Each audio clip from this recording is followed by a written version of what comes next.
Sir আমি হাঁটতে পারি। আমার তো আগে হাত পাও ফুলে গেছিল, হাঁটতে পারতাম না, এখন আমি হাঁটতে পারি। আসলে বেসিক্যালি উনি মন ভারাক্রান্ত মনে এখন বলল হাঁটতে পারি, যদিও ব্যাপারটা আসলে হাসি দিয়ে বলার কথা, তাই না? উনি এই জন্যেই কান্না করে মনে হয় বলতেছে যে উনি এতটা মানে কষ্ট পাইতো বা খারাপ ছিল যে উনি হুইল চেয়ারেই আসছিল। আসলে তখন প্রথম আসার পরে আমরা তাকে অ্যাসেসমেন্ট করি এবং অ্যাসেসমেন্ট করার পরে আমরা তাকে যে জিনিসটা সবচেয়ে বড় ইম্পর্ট্যান্ট, যেটা আমরা দেখি যে তার মাসেলের শক্তি কতটুকু ছিল, দ্যাট মিনস মাংসপেশিতে তার জয়েন্ট কতটুক স্টেবল ছিল সেটা, তারপরে কোঅর্ডিনেশন প্রোপ্রিওসেপশন কেমন ছিল সেটা, এবং ব্যালেন্সিং যে জিনিসটা যে কারণে মানুষ হাঁটতে পারে না সেটা কতটুকু ছিল সেটা আমরা দেখছি। অ্যাসেসমেন্ট করার পরে দেখলাম যে রুগীটা একটা ভালো পসিবিলিটি আছে যেটা তাকে আমরা হেল্প করতে পারবো বা আমরা তাকে সুস্থ করতে পারবো ইনশাআল্লাহ। কিন্তু ইস্যুটা হলো ওনাকে একটা পজিটিভ দিক ছিল, যেটা কিনা নর্মাল স্ট্রোক রোগীরা স্বাভাবিকভাবে একটু হলেও মানে গ্যাপ করে, সবাই না অনেকে, তবে গ্যাপটা কি দর্শক, মানে এটাকে আমরা বলবো দেরি করা বলে যেটাকে। উনি স্ট্রোক করার 7 দিন পরে না, কয়দিন পরে 12 তারিখে স্ট্রোক করছি। 12 তারিখে আমাদের নার্সে কয় তারিখে যেদিন স্ট্রোক করছি না, তার 2 দিন পরে, কয়দিন পরে আইছেন। তা আমরা কি করছি, উনি আমাদের কাছে যখন আসছে, আসার পরে দেখছি মেবি পরে আসছে না, পরে 25 তারিখে আইছেন ওনা। আমরা প্রথমে দেখানোর পরে আমি বলছি যে তার একটা মেডিকেল স্টেবিলিটি দরকার, পরে তাকে সে একটা রেস্টে চলে গিয়েছিল। হ্যাঁ, রেস্টে চলে যাওয়ার পরে সে একটু পরে আবার 10 দিন পরে সে আমাদের আসছে। আসার পরে চিকিৎসা শুরু করছে। চিকিৎসা শুরু করার পরে তো এরপর থেকে যে আমরা চিকিৎসা শুরু করছি না, তাকে একটা স্টেপ বাই স্টেপ আমরা মানে তাকে ট্রিটমেন্ট দিয়েছি। প্রথমে তাকে আমরা এটাকে আমরা বলি যে মুভমেন্টটা আসলে করতে পারে না, প্যাসিভলি করছি।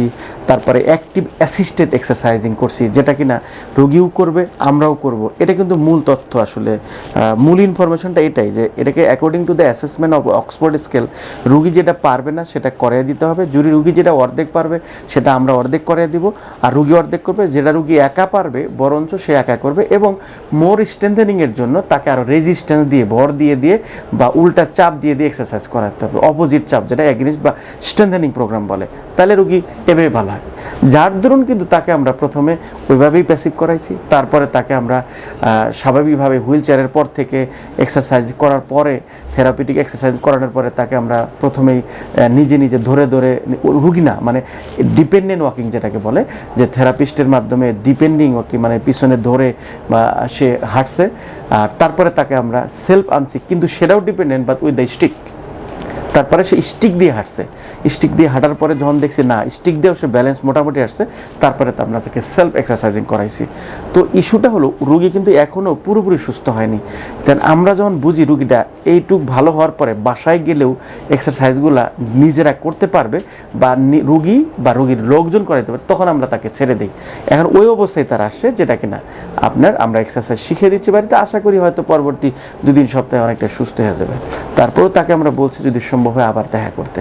এখানে ইস্যু কিন্তু একটাই দর্শক, উনি সঠিক সময়ে কিন্তু চলে আসছে স্ট্রোক করার পরে। আবার সেই মেসেজটা দিচ্ছি, স্ট্রোক করার পরে যারা আমার এই ভিডিও শুনবেন, আপনার পরিচিত বা আপনার পরিবার যেখানেই হোক, স্ট্রোক করার সাথে সাথে এক সাইড প্যারালাইসিসের সাথে সাথে অবশ্যই 2 সপ্তাহের মধ্যে, অবশ্যই 10 থেকে 15 দিনের মধ্যে থেরাপি শুরু করতে হবে, ফিজিওথেরাপি, এবং ভালো একজন গ্র্যাজুয়েট ফিজিওথেরাপি চিকিৎসকের আন্ডারে অ্যাসেসমেন্টের মাধ্যমে। আদারওয়াইজ কিন্তু যেটা হয় রুগীরা 3 মাস পরে ভালো লোকের কাছে আসে, ভালো থেরাপি স্পেশালিস্টের কাছে আসে, কিন্তু আলটিমেটলি টাইম আপ। আবারও মেসেজটা দিচ্ছি, 3 মাসের মধ্যে যে রেজাল্টটা পায় প্রথম 3 মাস পরে কিন্তু সেই আর স্মার্টলি এবং স্মুথলি এবং কুইক রেজাল্ট আর পায় না।